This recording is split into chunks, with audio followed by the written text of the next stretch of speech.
अस्सलाम वालेकुम स्टूडेंट, क्या हाल चाल है मेरी जान, कैसे हैं आप सब। तो मेरा बेटा ऑसिलेशंस का जो टॉपिक था उसके ऊपर बात कर रहे थे हमने कल। बेस स्प्रिंग सिस्टम से रेलिवेंट, इससे पहले भी उसका जनरल व्यू लिया हुआ था। उसकी मैक्सिमम वेलोसिटी, एक्सीलरेशन के क्या रिलेशनशिप कैसे आते हैं, उनके एमसीक्यूज की डिस्कशन हो चुकी थी। आज आप लोगों का जो FLP4 होने वाला है उसमें ऑसिलेशंस का चैप्टर ही इंक्लूड होगा, वही एमसीक्यूज आएंगे। लेकिन मेरी जान उसके अलावा जो बात सिंपल पेंडुलम से रेलेवेंट इंपॉर्टेंट क्वेश्चंस की आज बात होगी। टोटल एनर्जी के बारे में बात होगी। Total energy always remain constant, चाहे आपके पास वो सिंपल हार्मोनिक मोशन है, और कहां पे काइनेटिक और पोटेंशियल एनर्जी किस डिस्टेंस पे इक्वल हो सकती है। टाइम पीरियड कैसे डायरेक्टली रिलेट करता है लेंथ ऑफ पेंडुलम के साथ, और actually length of the pendulum किसे कहते हैं, क्या स्ट्रिंग की लेंथ को लेंथ ऑफ पेंडुलम कहा जाता है। इन सारी चीजों से रेलिवेंट जो क्वेश्चंस हैं, ये एमसीक्यूज हैं, वो आज आप लोगों के साथ मेरा बेटा डिस्कस होंगे और कॉन्सेप्ट भी रिवाइज होगा। लेकिन आज हम ये करेंगे मेरा बेटे कि सबसे पहले आप लोगों का जो टेस्ट है वो स्टार्ट कर दिया जाएगा। जैसे कि कल भी मैंने आप लोगों को बता दिया था कि आज हम ऑसिलेशंस को कंप्लीट कर लेंगे इंशाल्लाह।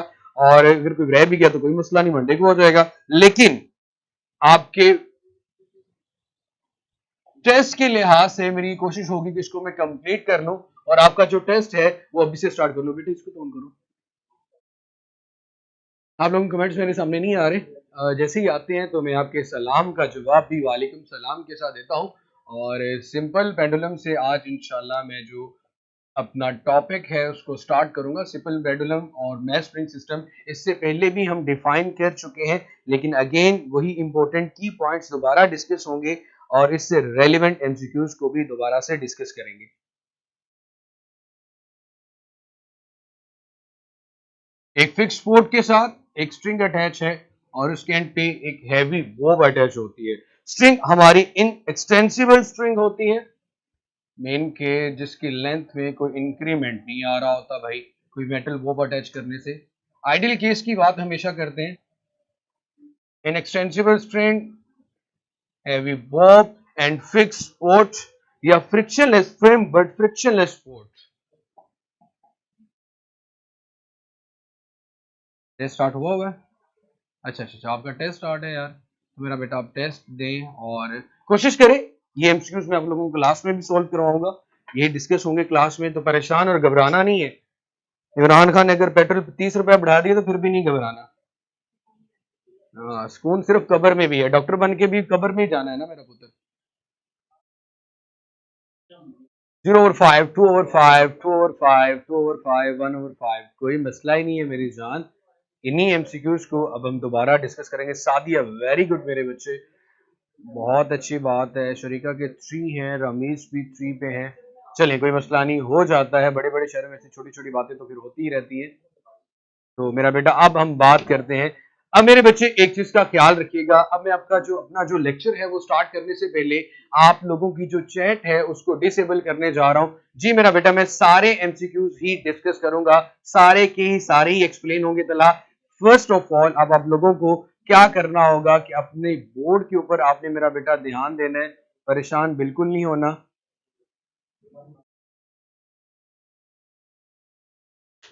सब इनकी चैट डिसेबल करो।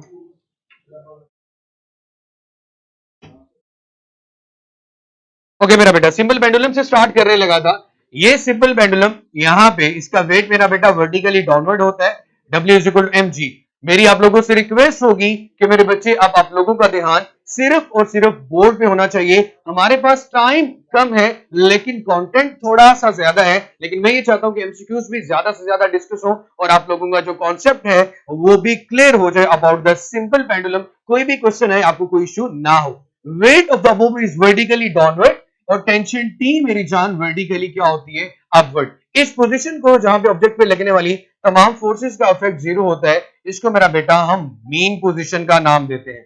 और अगर आपसे कोई ये क्वेश्चन करे कि मीन पोजीशन पर टेंशन क्या होगी, तो बड़े अच्छे से आप लिख सकते हैं कि एट मीन पोजीशन टेंशन की वैल्यू T = mg होती है। एट मीन पोजीशन टेंशन हमारे पास T = mg होती है। अब मेरे बच्चे, मैं अगेन वही बात कर रहा हूं, आपका ध्यान बोर्ड पे होना चाहिए। किसी किस्म का कोई कमेंट, किसी किस्म की कोई बात करनी होगी हम बाद में करेंगे। मेरे बच्चे क्योंकि टेंशन और वेट दोनों इक्वल है, इसलिए मैंने T इक्वल टू mg लिखा। फिर आप क्या करते हो मेरा बेटा, आप इस पेंडुलम को एक्सटर्नल फोर्स अप्लाई करके यहां पे लेके आते हो। मेरे बच्चे, इसका वेट तो क्या होता है, वर्टिकली डाउनवर्ड, लेकिन ये मूव करता है इस डायरेक्शन में towards the mean position. Wait तो इसका क्या है, वर्टिकली डाउनवर्ड, लेकिन ये मूव करता है इस डायरेक्शन में।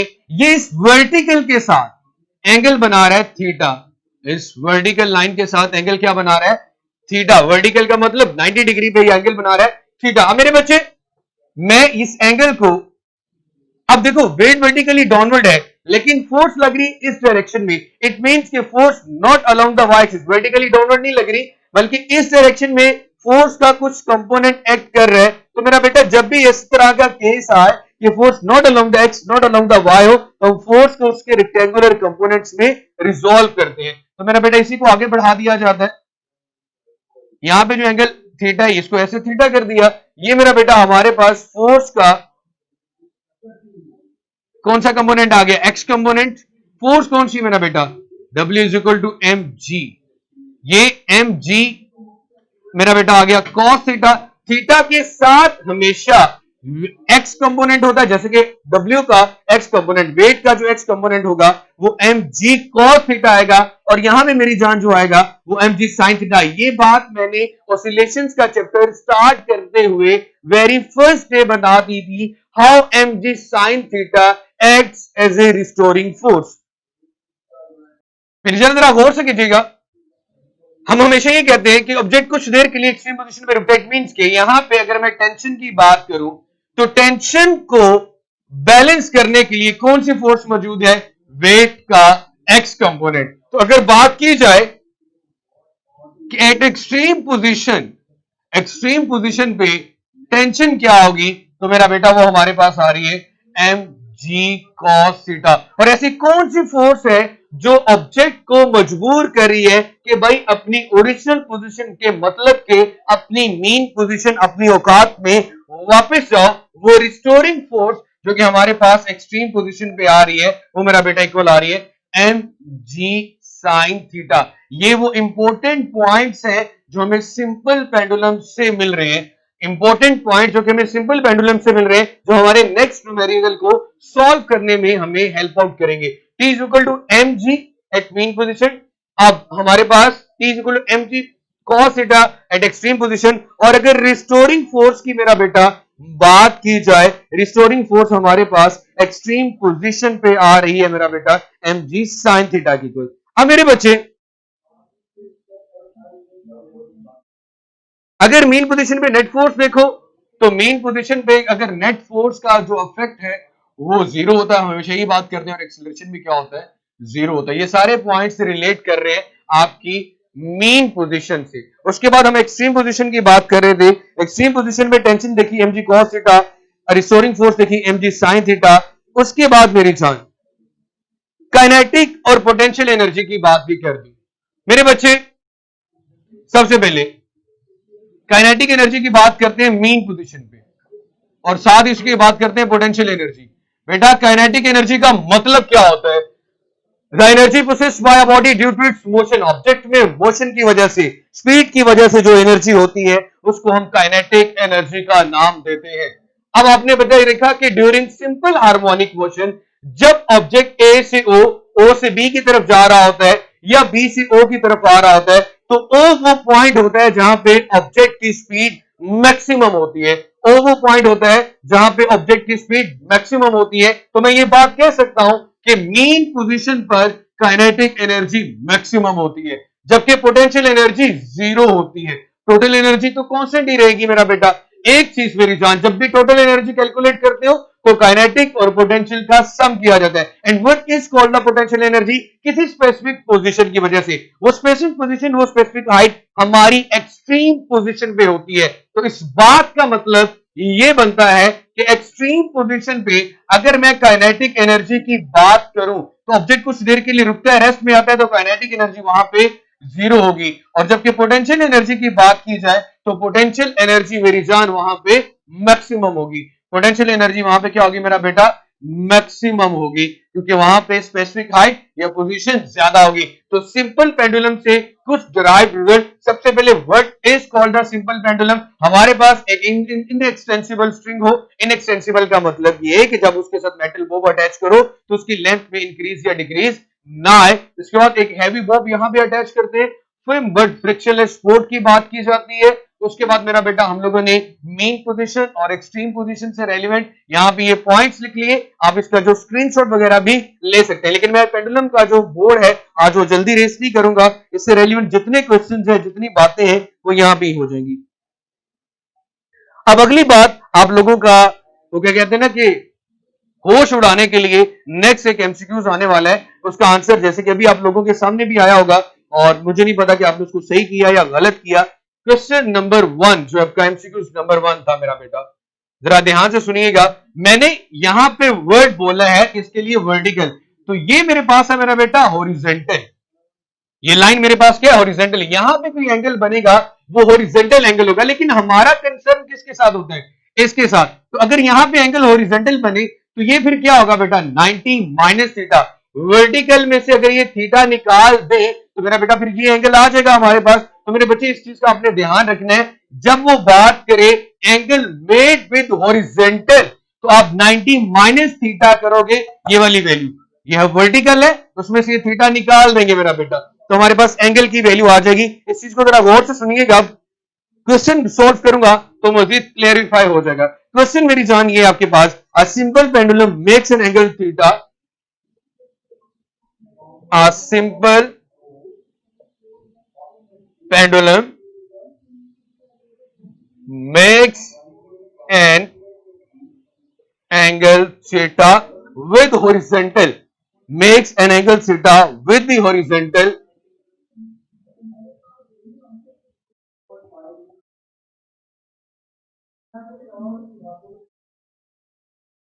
a simple pendulum makes an angle theta with the horizontal. What will be the relation for its restoring force? What will be the relation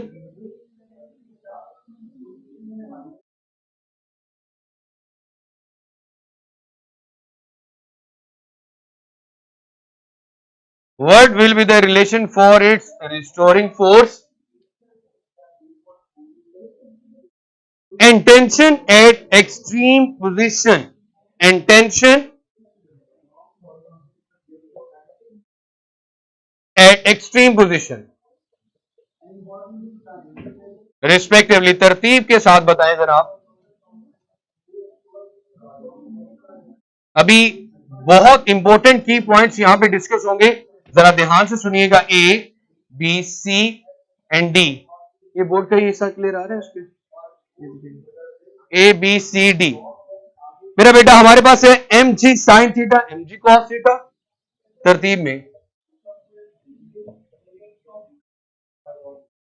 फिर M G cos theta, M G sine theta, फिर both A and B are possible, यह D option हमारे पास आ रहा है M G tangent theta और M G cotangent theta.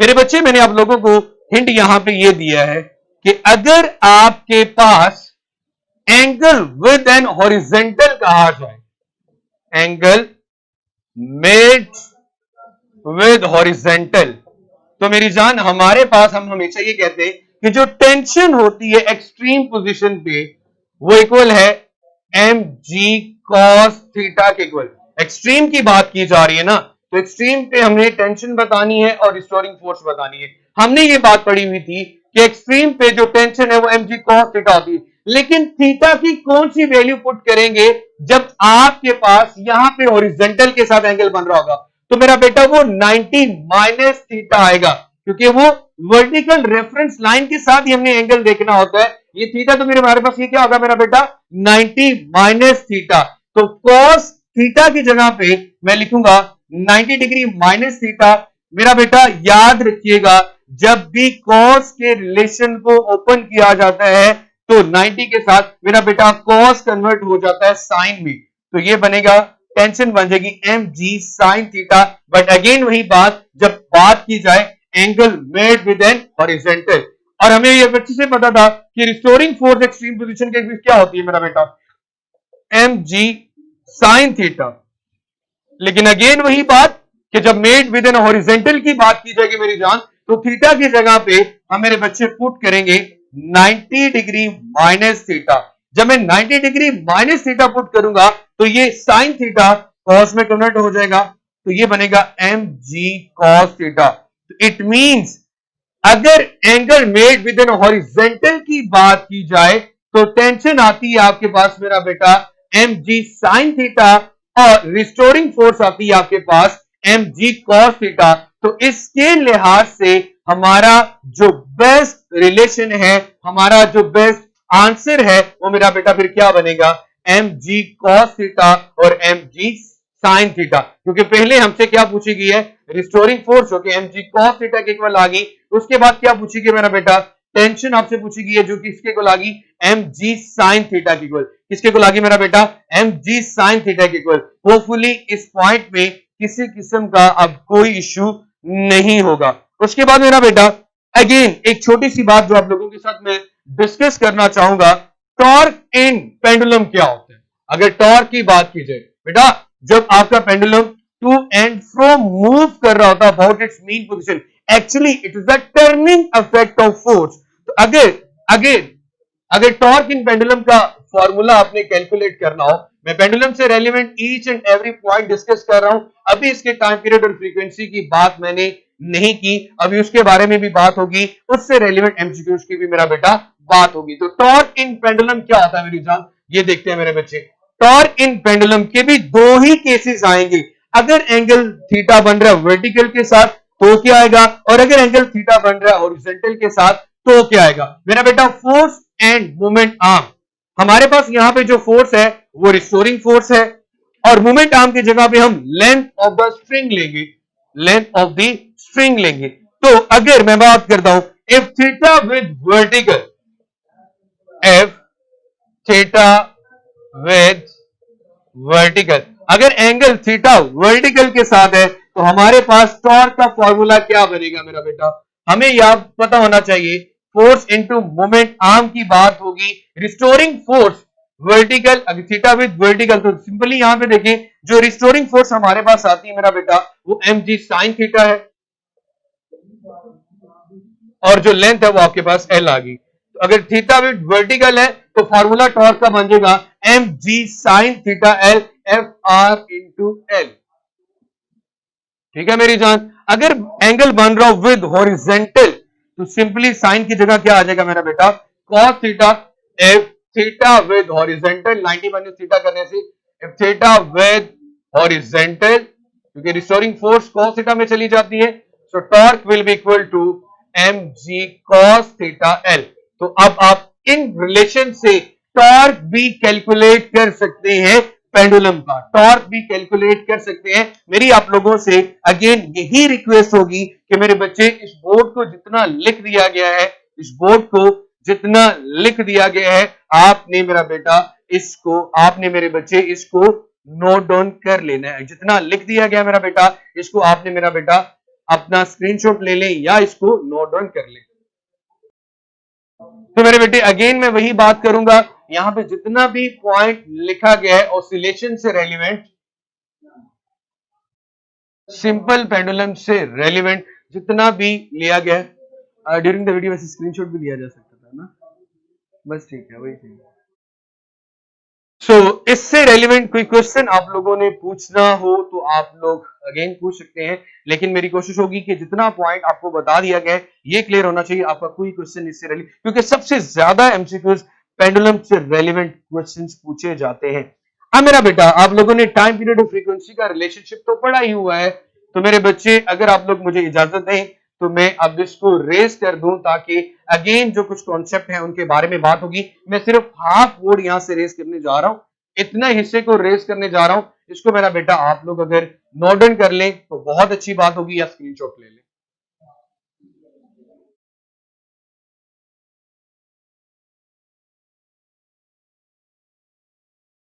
अब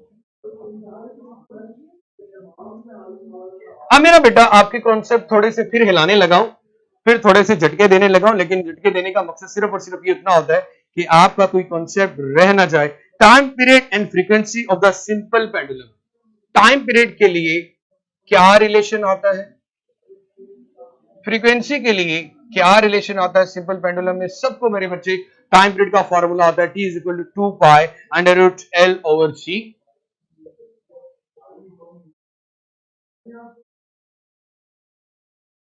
L over C।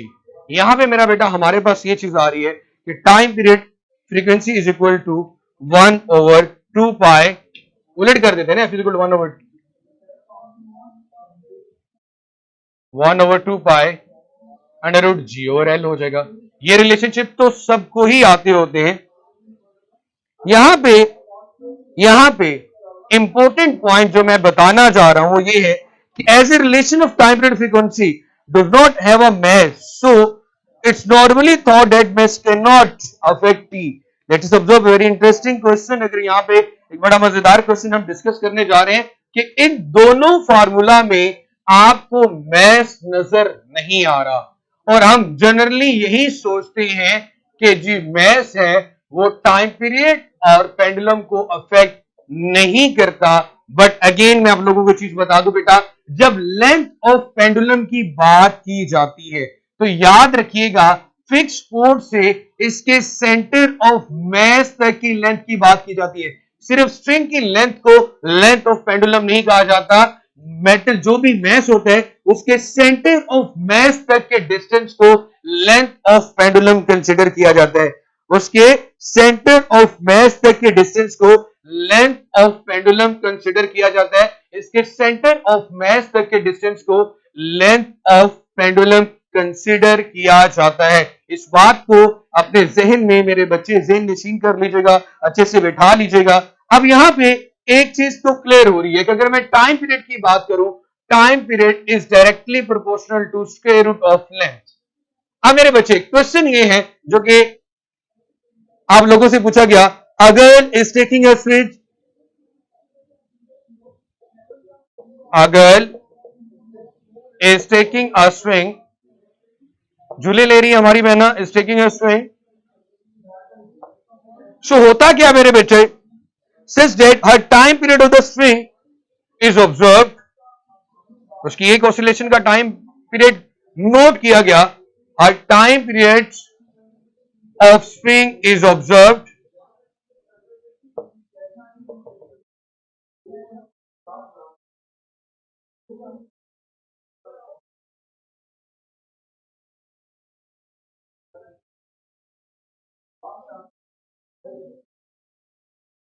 Time period T आ गया, चलें जो ऑब्जर्व किया गया। फिर क्या होता है मेरा बेटा, सेकंड केस कहते हैं, know if she stand up on a swing, अगर वो खड़ी हो जाती है स्विंग के ऊपर, झूले के ऊपर, if she stand up on a swing, if she stands up on a swing, then what will be the effect on time period? Then what will be the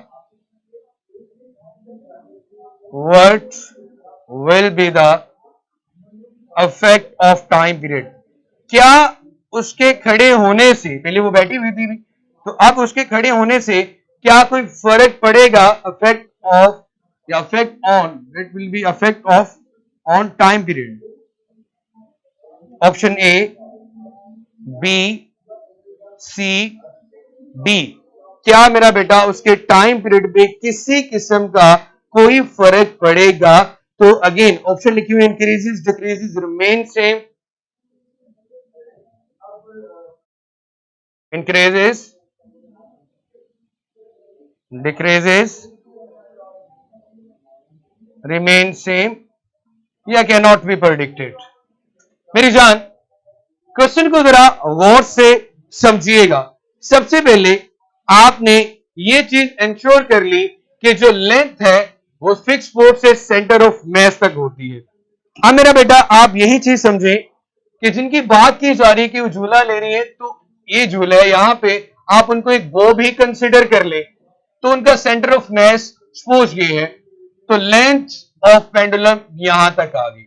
अब यही बंदी अगर जब अपने झूले पे खड़ी हो जाती है तो यही सेंटर ऑफ मास थोड़ा सा ऊपर शिफ्ट हो जाएगा। खड़े होने से पोजीशन चेंज हो जाएगी, बिल्कुल सेंटर में सेंटर ऑफ मास था, खड़े होने से सेंटर ऑफ मास थोड़ा सा फर्ज करें ऊपर शिफ्ट हो गया। जब ये ऊपर शिफ्ट होगा तो लेंथ ऑफ द पेंडुलम कम हो जाएगी। जब लेंथ ऑफ पेंडुलम कम होगी तो टाइम पीरियड क्या कर रहा है, डिक्रीज कर रहा है। मैंने ये बात कही थी कि बज़ाहिरन हमें लग रहा है कि मैस अफेक्ट नहीं करता, बट मैस कैसे अफेक्ट करते हैं कि सेंटर ऑफ द मैस तक हम लेंथ ऑफ पेंडुलम लेते हैं। तो सेंटर ऑफ मैस की पोजीशन चेंज होने की वजह से length of the pendulum change होती है। So length of pendulum change होने की वजह से मेरा बेटा टाइम पीरियड चेंज होता है। अगर लेंथ इंक्रीज कर जाती है तो टाइम पीरियड इंक्रीज कर जाएगा, अगर आपके पास लेंथ डिक्रीज कर जाती है तो मेरी जान आपका जो लेंथ है वो टाइम पीरियड जो डिक्रीज कर जाएगा। होपफुली ये क्लियर हो गया होगा मेरा बेटा।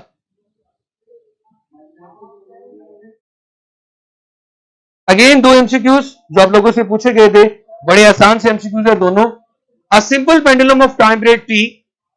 अब मेरी जान मैं इसको रेज करने लगा हूं या इसको रेज कर दूं, इसको तो आपके एमसीक्यूज आप लोगों के पास आ चुके हैं मेरा बेटा। अब इसी को रेज कर देता हूं, यहां पे बाकी सारी स्टोरी करता जाऊंगा। एमसीक्यूज यहीं से डिस्कस करते जाते हैं बोर्ड के इस पोर्शन पे। सॉरी अगर आपने नहीं लिया स्क्रीनशॉट तो ले लें।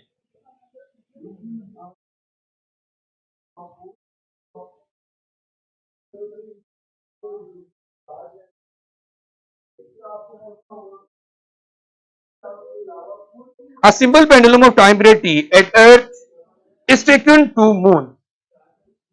एक सिंपल पेंडुलम का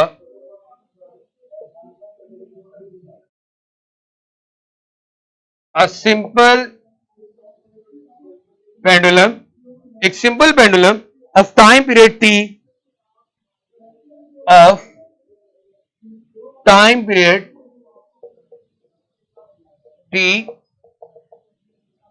simple pendulum of time period t। अब टाइम पीरियड t है एक सिंपल पेंडुलम का अर्थ के ऊपर, एट अर्थ इज टेकन, उसको लिया जा रहा है, is taken to moon, what will be its time period, is taken to moon, उसको चांद पे लिया गया, व्हाट विल बी, क्या होगा, it's time period t on moon, what will be its time period on moon, चांद पे इसका टाइम पीरियड क्या होगा। तो जैसे कि मेरे बच्चे आप लोगों को ये बात पता है कि अगर ग्रेविटेशनल एक्सेलरेशन की बात की जाए एट मून, जो हमारी ग्रेविटेशनल एक्सेलरेशन ऑन अर्थ होती है वो 6 पे डिवाइड हो जाती है, मीन कि g की वैल्यू g/6 हो जाती है। तो इसके लिहाज से अगर टाइम पीरियड t का फॉर्मूला देखें वो होता हमारे पास मेरा बेटा 2π √L/g, t is equal to 2π √L/g।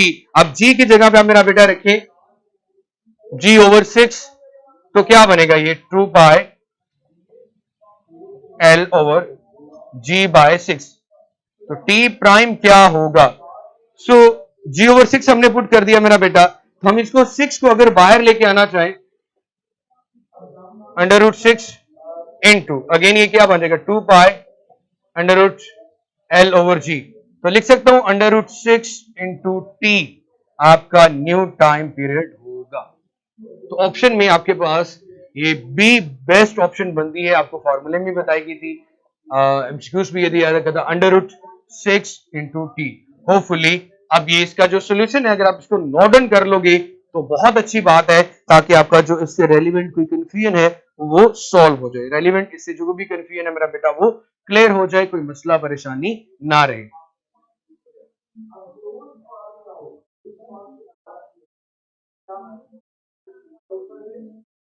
अब अगेन एक छोटी सी ख्वाहिश है कि हम ये चाहते हैं कि भाई मून पे भी अगर हम ले जाएं सिंपल पेंडुलम को तो उसकी टाइम पीरियड में किसी किस्म का कोई चेंज ना आए, उसके टाइम पीरियड पे किसी किस्म का कोई चेंज ना आए। अगर हम इसी पेंडुलम को, यही कंडीशन यही है कि हम इसी पेंडुलम को जो जमीन पे है इसको उठा के मून पे लेके जा रहे हैं, लेकिन इसके टाइम पीरियड में किसी किस्म का कोई चेंज ना आए, तो हमें क्या करना होगा। यहां तक मेरा बेटा देख ले, ये तो √6/t आ गया। यही हमारी ख्वाहिश है कि मैं ये चाहता हूं कि टाइम पीरियड चांद पे और जमीन पे, on the surface of the अर्थ और मून दोनों पे सेम रहे। तो मुझे क्या करना होगा मेरे बेटे, जैसे कि आप लोगों को बड़े अच्छे से पता है कि अभी हमने कहा कि टाइम पीरियड का फॉर्मूला होता है 2π√L/g। ठीक है मेरा बेटा, अगर g की वैल्यू g/6 हो जाएगी तो आप क्या करें, l की वैल्यू को भी l/6 कर दें। जितना डिक्रीज आप लेंथ ग्रेविटेशनल एक्सेलरेशन में लेके आए उतना ही डिक्रीज आप लेंथ में लेके आए, तो देखिए क्या टाइम पीरियड सेम रहेगा ऑन द सरफेस ऑफ अर्थ। ये अर्थ के ऊपर है मेरा बेटा, और ये मून के लिए हम लोगों ने कंडीशन सेट कर ली कि अगर मून पे ग्रेविटेशनल एक्सेलरेशन g/6 होता है, तो अगर आप लेंथ को भी l/6 कर दोगे तो time period on the surface of the अर्थ और मून दोनों पे सेम हो जाएगा। मतलब हमें उसमें वेरिएशन तब्दीली लानी पड़ेगी। तो मेरी जान यहां पे देखिए 2π√L की जगह पे L/6, G की जगह पे g/6, 6 के साथ मेरा बेटा क्या हो जाएगा, कैंसिल। तो क्या बना 2π√L/g। इट मींस कि हमने क्या किया, लेंथ को l/6 कर दिया। आपसे यही क्वेश्चन में पूछा गया था कि जो न्यू लेंथ हम पुट करेंगे l प्राइम, उसकी वैल्यू क्या होगी, वो l/6 होगी। उसकी वैल्यू क्या होगी मेरा बेटा, l/6 होगी।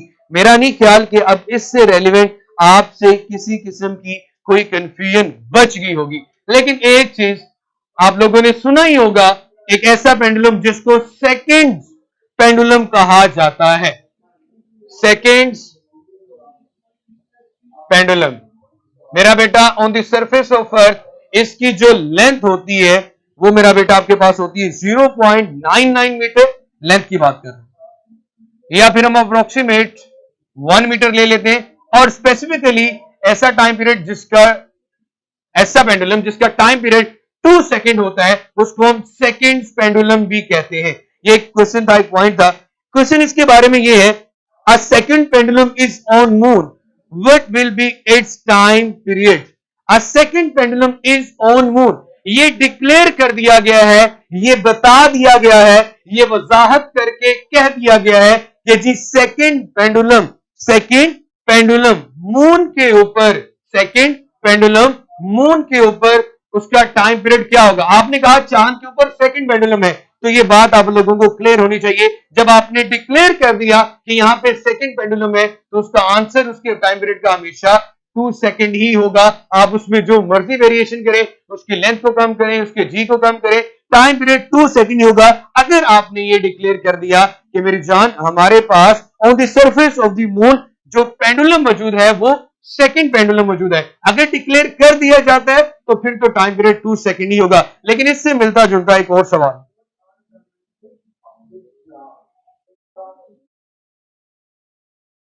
ये क्लियर हो गया मेरा बेटा, टाइम पीरियड 2 सेकंड मैंने बता दिया। एक एमसीक्यू तो हमारा ये भी हो गया। अब अगेन इससे रेलिवेंट एक और क्वेश्चन, मैंने कहा second pendulum on the moon, second pendulum on moon. इस स्टेटमेंट में खुद मून के ऊपर जो पेंडुलम है उसको सेकंड पेंडुलम कह रहा हूं, तो इसका टाइम पीरियड तो फिर मेरा बेटा क्या होगा, 2 सेकंड। अब एक और एमसीक्यूज था, वो एमसीक्यूज क्या कहते हैं, a pendulum, a second pendulum on earth is taken to moon. A second pendulum, एक सेकंड पेंडुलम था, a second pendulum is taken to moon, is taken to moon, second pendulum on earth is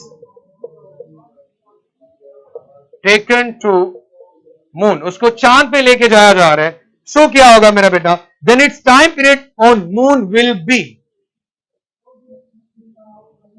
अब हम यहां पे declare नहीं कर रहे कि उसका कौन सा पेंडुलम मौजूद है, टाइम उसका कौन सा पेंडुलम मौजूद है, कौन सा पेंडुलम मून की सरफेस पे है, then its time period on moon will B.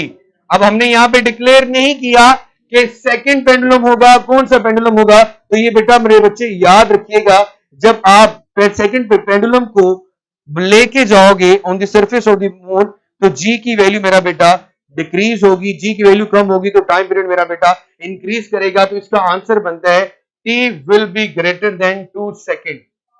T will be greater than 2 second, क्योंकि ऑप्शन में T is equal to 2 second, less than था, ग्रेटर देन था। 2 सेकेंड से ग्रेटर इसलिए होगा क्योंकि अब हम उसको कहां पे लेके, मून पे। मून पे मेरा बेटा जी की वैल्यू कम होने से, जब जी की वैल्यू कम होगी टी की वैल्यू इंक्रीज कर जाएगी। अब आप लोग ये कहेंगे सर इससे पहले तो आपने कहा था कि मून पे भी टाइम पीरियड 2 सेकेंड है, लेकिन इसकी रीजन ये थी कि उस वक्त आपने डिक्लेयर कर दिया था, हो सकता है जैसे कि जी की वैल्यू g/6 है तो उस वक्त आपने लेंथ की वैल्यू भी l/6 कर दी हो, जिसकी वजह से टाइम पीरियड सेम आया हो। लेकिन जब आपने डिक्लेयर नहीं किया कि मून के ऊपर 2 सेकेंड नहीं है या 2 सेकेंड है या 2 सेकेंड, सेकेंड पेंडुलम का नाम ही नहीं लिया, इस बात का मतलब फिर क्या होगा कि टाइम पीरियड क्या कर जाएगा मेरे बेटे, इंक्रीज कर जाएगा। तो डिक्लेयर होना ना डिक्लेयर होना ये बहुत इंपॉर्टेंट फैक्टर रखता है। फिर आपको मेरा बेटा एक्सिस ऑफ रोटेशन अर्थ के लिहाज से अगर बात की जाए कि अर्थ के पोल पे, इक्वेटर पे क्या वैल्यू होगी, तो मेरे बच्चे आप लोगों को ये याद हो ना, चैप्टर नंबर 5 में पढ़ा था कि जी एक्चुअली डायरेक्टली इनवर्सली प्रोपोर्शनल होता है आर के स्क्वायर के इक्वल, आर के स्क्वायर के इक्वल। तो मेरा बेटा एक पॉइंट जो मैं इंपॉर्टेंट यहां पे बताना चाहता हूं कि आपको बड़े अच्छे से पता है कि एग्जैक्टली देखा जाए तो अर्थ की सरफेस इस तरह बिल्कुल पिचकी सी होती है, एग्जैक्टली स्फीयर नहीं होता। पिचका समझना मीन के यहां पे इस शेप को वैसे एलिप्स की फॉर्म में भी कहा जाता है। अब ये मेरा बेटा ये सेंटर ऑफ द अर्थ है, सी यहां पे रेडियस की वैल्यू ज्यादा और यहां पे रेडियस की वैल्यू कम है, इसको हम इक्वेटर कहते हैं, इसको कहते हैं पोल। इस बात का मतलब क्या बनता है? इस बात का मतलब ये बनता है even on the surface of earth जी की वैल्यू हर जगह पे सेम नहीं है। इक्वेटर पे अगर आप देखो तो रेडियस ज्यादा है, इस बात का मतलब होगा कि जी की वैल्यू कहां पे, इक्वेटर पे क्या होगी, कम। इसी तरह पोल पे रेडियस की वैल्यू कम है, इट मींस कि यहां पे ग्रेविटेशनल एक्सीलरेशन जी की वैल्यू क्या होगी, ज्यादा। और अगर आपसे कोई ये पूछे कि at the centre of the अर्थ, अगर एक सेंटर ऑफ अर्थ जी की वैल्यू पूछी जाए तो मेरी जान आप लोगों को चैप्टर नंबर 5 में भी ये बता दिया था कि at the centre of earth जी की वैल्यू 0 होती है। At the centre of the earth जी की वैल्यू 0 होती है। मैंने सिर्फ आपको जी की लिहाज इसलिए बताना था ताकि आप लोगों को क्लियर हो जाए कि पोल और इक्वेटर या सेंटर ऑफ अर्थ पे भी अगर आपसे time period and frequency of the pendulum पूछी जाए तो आपको पता होना चाहिए कि जहां पे जी की वैल्यू ज्यादा होती है वहां पे टाइम पीरियड कम होता है। जी की वैल्यू कहां पे ज्यादा होगी, जहां पे रेडियस कम होगा। तो ये पॉइंट आप लोगों को सिर्फ समराइज इसलिए किया गया ताकि जहन में रहे।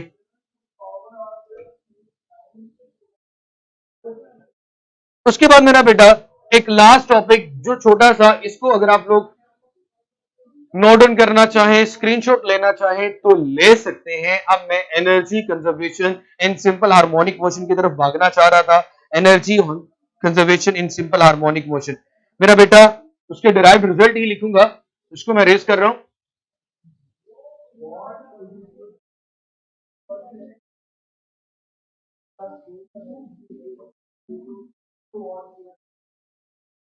इस पॉइंट को देखिएगा, total energy simple harmonic motion में हमेशा एक जैसी रहती है। एनर्जी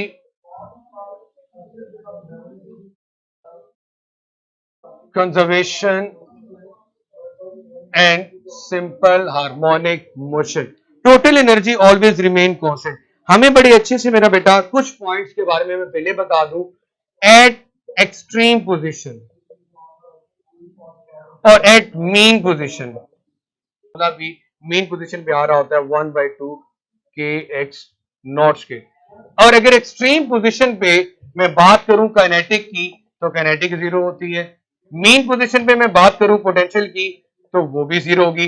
अब इन दोनों का सम देखो तो आपके पास इन दोनों का सम हर केस में क्या आएगा, 1/2 के एक्स नॉट के। It mean total energy always remain constant, total energy always remain constant, total energy always remain constant. आपको बुक के अंदर एक ग्राफ मिलता है मेरा बेटा जो डिस्प्लेसमेंट और एनर्जीज के दरमियान बनाया गया, बताया गया है कि कहां पे एनर्जी मैक्सिमम होती है और कहां पे एनर्जी मिनिमम होती है। इस तरह ग्राफ है, यहां पे आपके पास एनर्जी ली गई है, राइट साइड पे पॉजिटिव एक्सट्रीम पोजीशन जो कि एक्स नॉट है, दरमियान में मीन पोजीशन जो कि x ले ली गई, जो कि 0 होगा आपके पास, और यहां पे हम माइनस नेगेटिव एक्सट्रीम ले लेते हैं। ये हमें पता चल गया कि एक्सट्रीम पोजीशन पे यहां पे एक स्ट्रेट लाइन आ रही होगी, स्ट्रेट लाइन ये शो करती है कि टोटल एनर्जी,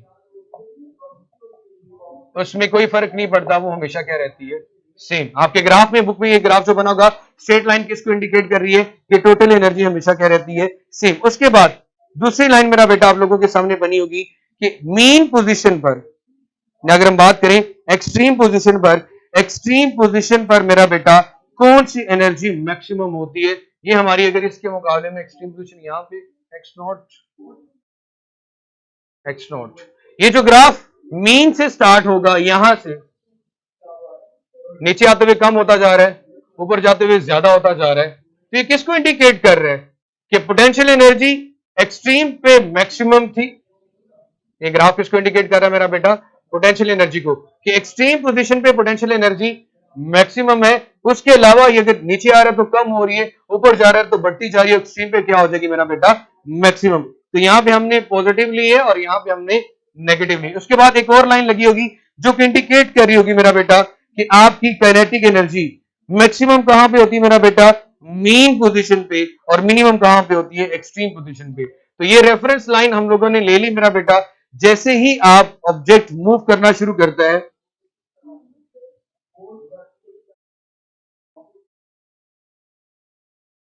ये लाइन जो कि यहां से स्टार्ट होगी, यहां पे मेरा बेटा ये देखिए मीन पोजीशन एक्सट्रीम पे कम होती है, एक्सट्रीम से जब मीन पोजीशन की तरफ जाती है तो बढ़ना शुरू हो जाती है, और मीन पोजीशन पे जाती है क्या हो रही है, मैक्सिमम। तो मीन पोजीशन पे कौन सी एनर्जी मैक्सिमम होती है, काइनेटिक। फिर दोबारा मीन से जब ये एक्सट्रीम की तरफ आती है तो कम होती जाती है। तो बहुत से लोगों को ये ग्राफ कंफ्यूज करता है। मैं दोबारा से एक्सप्लेन कर देता हूं कि स्ट्रेट लाइन मैंने बताई कि टोटल एनर्जी कांस्टेंट रहेगी, वैक्स पे ट्रिल। उसके बाद एक्सट्रीम की बात की, यहां पे यहां से एनर्जी कम होना शुरू होगी। एक्सट्रीम पे जो मैक्सिमम एनर्जी होती है वो कौन सी होती है मेरा बेटा, पोटेंशियल एनर्जी। तो पोटेंशियल एनर्जी यहां पे मैक्सिमम है, मीन की तरफ आते हुए कम हो रही है, मीन से दोबारा फिर एक्सट्रीम की तरफ जाते हुए बढ़ रही है, और एक्सट्रीम पे जाके मैक्सिमम होगी। अब वो एनर्जी जो कि मीन पोजीशन पर आपके पास मैक्सिमम होती है, एक्सट्रीम पे मिनिमम, मिनिमम आप देखो एक्सट्रीम से मीन की तरफ जाते हुए एनर्जी बढ़ना शुरू हो जाती है, और मीन पे मैक्सिमम, और दोबारा फिर जब एक्सट्रीम की तरफ आएगी तो कम होती जाएगी। तो ये ग्राफ भी आप लोगों का सेम हो गया। अगेन वही बात कि total energy always remain constant. फिर इससे रेलिवेंट एक क्वेश्चन हमेशा पूछा जाता है मेरा बेटा, एट व्हाट डिस्टेंस, किस डिस्टेंस पे, ये चीज याद सुनिएगा जरा ध्यान से, कि किस डिस्टेंस पे पोटेंशियल एनर्जी और काइनेटिक एनर्जी दोनों आपस में इक्वल होते हैं। किस डिस्टेंस पे पोटेंशियल एनर्जी और काइनेटिक एनर्जी आपस में इक्वल होते हैं। मैं लिख लेता हूं kinetic energy equal to potential energy.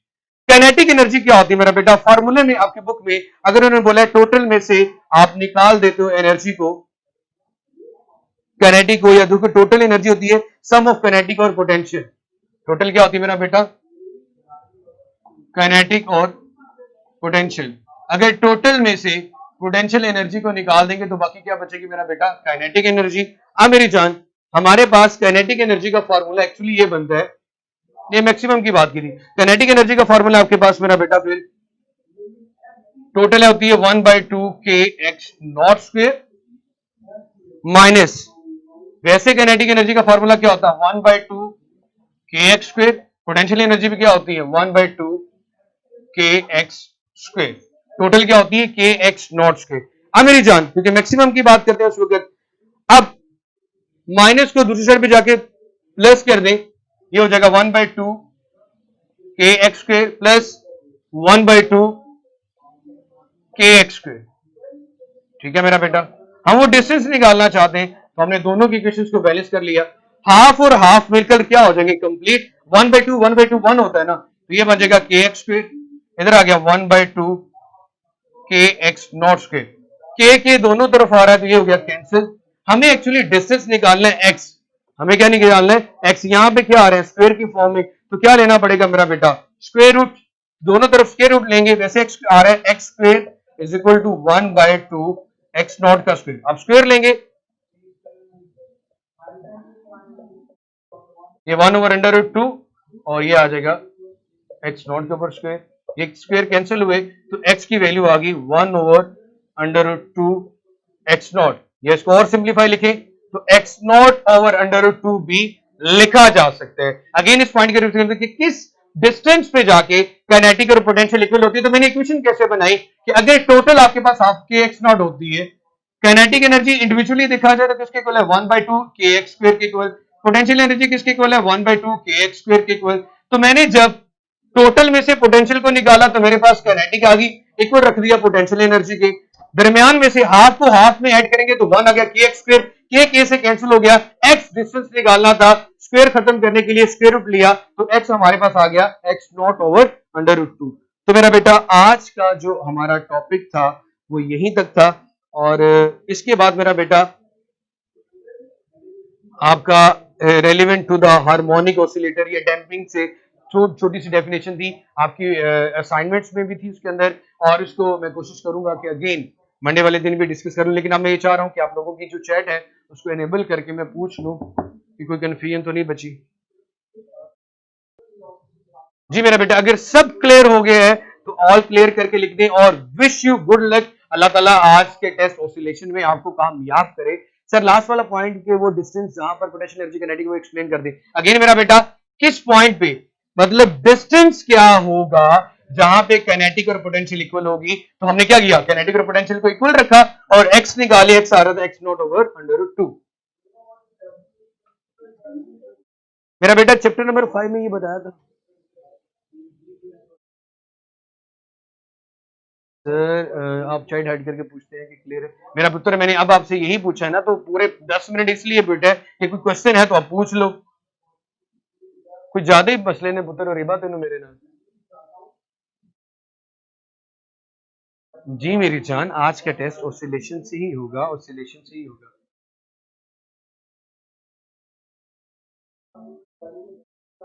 Time period अगर लेस देन 2 सेकंड होगा तो मेरा बेटा दैट इज मतलब लेंथ कम होगी इसलिए लेस देन 2 सेकंड आ रहा है। सर मैथ पर एफर्ट डिपेंड ना किया तो टाइम पीरियड वो बॉब के साइज पर डिपेंड होगी तो मास पर कैसे। मेरा बेटा मैंने ये कहा था कि एक्चुअली जहां पे कंसंट्रेशन ऑफ मास ज्यादा होती है हम कहते हैं सेंटर ऑफ मास वहां पे है। जो भी चीज स्ट्रिंग के साथ अटैच होगी हम देखेंगे स्ट्रिंग की जो लेंथ देखी जाती है, लेंथ ऑफ पेंडुलम, वो स्ट्रिंग की length plus centre of mass तक के डिस्टेंस को कहते हैं। जी मेरा बेटा आई नो रेजोनेंस वाला टॉपिक रहता है। He will be equal at a mid of extreme at mean position. जी kinetic energy will be equal at extreme at mean position, जिसको हमने कहा x नॉट ओवर √2। सो आज के टेस्ट में रेजोनेंस से पहले है। जी मेरा बेटा, अगर हाँ मैं एक छोटा सा पॉइंट है मेरा पुत्र वो भी बता देता हूं ताकि आप लोगों को ये ना रहे कि कोई चीज रह गई, सर आपने बड़ा जुल्म कर दिया हमारे ऊपर। तो हार्मोनिक ऑसिलेटर और फ्री हार्मोनिक ऑसिलेटर डैम में क्या फर्क होता है, जब आप ऑसिलेशंस को in the presence of some resistive force, in the presence of some resistive force oscillations को कम करते हो। जैसे कि मैं अगर वेव फॉर्म ड्रॉ करूं, ऐसा ऑसिलेशन सिस्टम, ऐसी सिंपल हार्मोनिक मोशन जिसमें थ्रू आउट द जर्नी आपका एम्पलीट्यूड कांस्टेंट रहे, throughout the whole journey amplitude अगर मेरा बेटा कांस्टेंट रहे, amplitude throughout the whole journey अगर कांस्टेंट रहे, इसका मतलब है यहां पे ऐसी कोई फोर्स मौजूद नहीं है जो उसकी ऑसिलेशंस को कम कर सके, जिसको कहते हैं फ्री ऑसिलेटर। मेरा बेटा आर एक्चुअली अगर मैं शेप दोबारा से ड्रॉ करूं तो अगर ये शेप ऑफ अर्थ है तो यहां पे देखो सेंटर से लेकर यहां तक का डिस्टेंस ज्यादा है, और जी और आर स्क्वायर दोनों एक दूसरे के इनवर्सली प्रोपोर्शनल है। अगर रेडियस ज्यादा होगा तो जी की वैल्यू क्या आएगी मेरा बेटा, कम आएगी। इसी तरह यहां पे देखो तो आर की वैल्यू क्या है मेरा पुत्र, सेंटर से कम है, और यहां पे फिर जी और आर के स्क्वायर के दरमियान अगर डिस्टेंस देखो तो रेडियस ऑफ अर्थ कम है, तो यहां पे जी की वैल्यू फिर क्या होगी मेरे बच्चे, ज्यादा होगी। मेरा बेटा ये ऑब्जर्व किया गया है कि जी की value on the surface of earth n होती है। अब ऊपर मून की तरफ जाते हैं तो मेरा बेटा आर की वैल्यू बढ़ती जाती है, जिसकी वजह से आपके पास जो जी की वैल्यू वो कम होती जाती है from the centre of earth. Sir please time on second. मेरा बेटा मैंने ये कहा था कि अगर मैं ये कहूं कि सेकंड पेंडुलम मौजूद है, सेकंड पेंडुलम मौजूद है, सेकंड पेंडुलम मौजूद है on the surface of moon. तो ये चीज क्लियर रखना कि मेरा बेटा कि वहां पे टाइम पीरियड 2 सेकंड होगा, वहां पे टाइम पीरियड 2 सेकंड होगा, वहां पे टाइम पीरियड 2 सेकंड होगा, वहां पे टाइम पीरियड 2 सेकंड होगा। लेकिन अगर मैं ये कह दूं कि सेकंड पेंडुलम को मैंने जमीन से उठाया और मून पे ले गया, तो वहां पे उसका टाइम पीरियड क्या होगा? वहां पे अगर मैं ये ना कहूं कि वो सेकंड पेंडुलम ही है, तो उसका टाइम पीरियड डिक्रीज कर देगा। लेकिन अगर मैं वहां पे ये कहूं कि वहां पे भी वो सेकंड पेंडुलम है, इस बात का मतलब ये बनता है कि मैंने उसकी लेंथ की वैल्यू जी के लिहाज से कम कर दी। अगर टाइम पीरियड सेम रखना हो तो जितनी जी की वैल्यू कम होती है, लेंथ को भी उतना ही कम कर दे, तो टाइम पीरियड पे कोई फर्क नहीं पड़ता। L/6 और G/6 में हमने ये देखा है। उसके बाद मैं ऑसिलेटर का बता रहा था जिसमें एम्पलीट्यूड कांस्टेंट हो, वो फ्री हार्मोनिक ऑसिलेटर है, इसमें किसी किस्म की कोई फोर्स नहीं लग रही जो उसकी ऑसिलेशन को कम करे। अगेन वही बात, और अगर ऐसा सिंपल हार्मोनिक मोशन सिस्टम हो जिसमें ऑसिलेशंस कम हो रही हो, एम्पलीट्यूड कम हो रहा है, जैसे कि गाड़ियों के शॉक एब्जॉर्बर्स जो होते हैं, हम किसी ना किसी ऑयल या फ्यूल का इस्तेमाल करके उसके जंप को कम करते हैं, तो वो आपके पास डैम्प ऑसिलेटर होता है। वो क्या होता है मेरा बेटा? डैम्प्ड ऑसिलेटर, जिसमें आप ऑसिलेशंस को कम करते हो, जिसमें ऑसिलेशंस कम ना की जाए, कांस्टेंट रहे, उसे फ्री हार्मोनिक ऑसिलेटर कहते हैं। उसके बाद मेरा बेटा, अगर जिसमें आपके पास एम्पलीट्यूड बढ़ाया जा रहा हो, बार बार ज्यादा एम्पलीट्यूड किया जा रहा हो सिंपल हार्मोनिक मोशन का, उससे ड्रिवन ऑसिलेटर कहते हैं। बस वेव फॉर्म से आपको ये चीज क्लियर हो जाएगी। अब मेरे ख्याल में किसी किस्म का कुछ मसला नहीं रहेगा। मेरा बेटा जो चैप्टर 5 का टॉपिक था ना मेरी जान, कि सेंटर ऑफ अर्थ पे जी की वैल्यू 0 क्यों थी, उसको जरा एक दफा जरूर देखना। उसकी डेरिवेशन कंप्लीट करवाई थी वहां पे। जी का रिलेशनशिप देखिएगा और एट द सेंटर ऑफ अर्थ देखिएगा। बेटा इसका अगर वैसे बहुत जनरल सा आंसर दूं कि जैसे हम ये कंसीडर करते हैं कि we are at the centre of the earth, we are at the centre of the earth and all the earth is symmetry and so forth, so all the gravitational forces cancel out the effect of each other. कि आप centre of अर्थ पे खड़े हुए हो यहाँ पे, तो यहाँ पे लगने वाली तमाम फोर्सेस इक्वल है, बैलेंस है, एक दूसरे के इफेक्ट को कैंसिल आउट कर रहे हैं। तो हम ये रेफरेंस मान लेते हैं कि at the centre of earth जी की वैल्यू 0 होती है। At the centre of the earth जी की वैल्यू 0 होती है। At the centre of the earth जी की वैल्यू 0 होती है, बिकॉज हम कहते हैं gravitational acceleration due to gravity होता है on the surface of the earth. But जहां पे हम अर्थ की बात करें, सेंटर में खड़े, तो हर तरफ से हम पे लगने वाली फोर्सेस बैलेंस होती हैं, एक दूसरे के इफेक्ट को कैंसिल आउट कर रही होती है। तो हम ये कंसीडर करते हैं कि जी की value at the surface of the अर्थ 0 होती है। इसी की तरह अगर मैं आप लोगों से ये पूछूं eight the centre of the अर्थ के बारे में मजीद, आप मुझे ये मेरा बेटा अगर बता सकते हैं कि time period eight the centre of अर्थ क्या होगा? टाइम पीरियड और frequency eight the centre of अर्थ क्या होगी? टाइम पीरियड का फॉर्मूला क्या होता है? T is equal to inverse relation होता है अंडर रूट जी के साथ। वैसे फॉर्मूला इसका आता है T is equal to pi under root L over जी। जी की वैल्यू अगर 0 पुट करें तो समथिंग ओवर 0 क्या होता है? इन्फिनिट। तो याद रखना eight the centre of earth time period क्या होता है? इन्फिनिट होता है मेरी जान। Eight the centre of earth time period क्या होता है? इन्फिनिटी होता है। वेरी गुड रमेश, बहुत अच्छा बताया आपने। और फ्रीक्वेंसी आपकी 0 होती है। Excellent. Is it clear? No मेरा बेटा, अगर आप क्लियर का कमेंट करेंगे तो ही मैं क्लास छोड़ के बाहर जा सकूंगा। बाकी सारे टॉपिक्स को एक दफा रीड आउट कर लीजिएगा और कोशिश कीजिएगा कि कोई भी पॉइंट आपका मिसिंग ना हो। मेरी भी यही कोशिश थी। टाइम पीरियड 0 नहीं बेटा, इन्फिनिट होगा।